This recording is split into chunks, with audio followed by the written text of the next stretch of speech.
Hello, fourth graders. You are going to use this video to help you with assignments in Seesaw on Thursday and Friday, where you will be completing similar problems measuring with a protractor. Let's get started.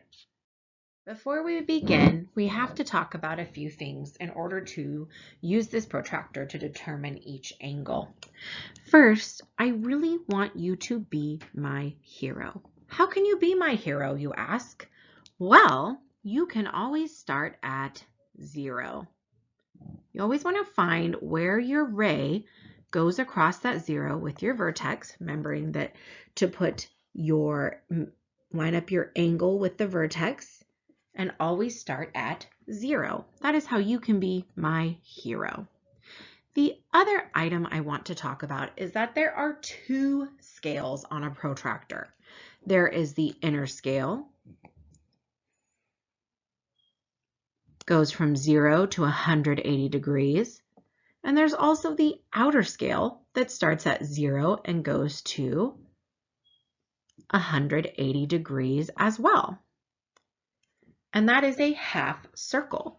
The other thing I want to point out before we get started is all of these tick marks.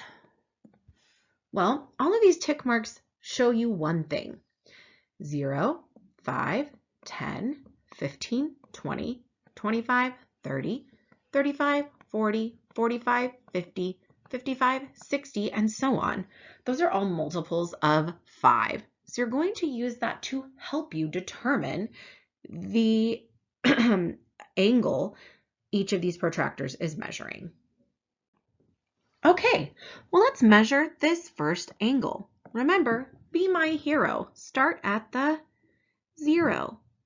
So as long as I'm starting at the 0, that will help me with which I'm supposed to use, the inner or the outer. So since this 0 is on the outer part of my protractor, that is where I'm going to start. So 0, and I'm going to count by tens: 20, 30, 40, 50, 60, 70, 80, 90. And that doesn't quite, I'm sorry, my computer's going slow. 90, and it doesn't quite hit 95. I would say it's just 1 degree below that. So that angle is about 94 degrees because it doesn't quite go to 95. Use the protractor to determine each angle. Well, as I said in the last slide, I need you to be my hero. So I have to look at where does that ray go across the 0. This time it's pointing to the left. So I'm going to use this scale. I'm going to start at the 0, and it looks like I'm going to be using the inner or outer scale. What is it, inner or outer? I'm hoping you said inner scale. Then I go all the way up. So I've gotten to 10, 20, 30, 40, 50, 60, 70, 80. I've hit 90, and it's just over 90. So this angle looks like it's about 91 degrees. Use the protractor to determine each angle. See if you can figure this one out on your own. Which scale am I going to use? Am I going to use the inner or outer scale? Which starts at 0? Where does that ray cross 0? Pause this video and see if you can figure it out. Hopefully you pressed pause, and you should have said, it looks like I'm starting at the inner scale because that ray goes over 0.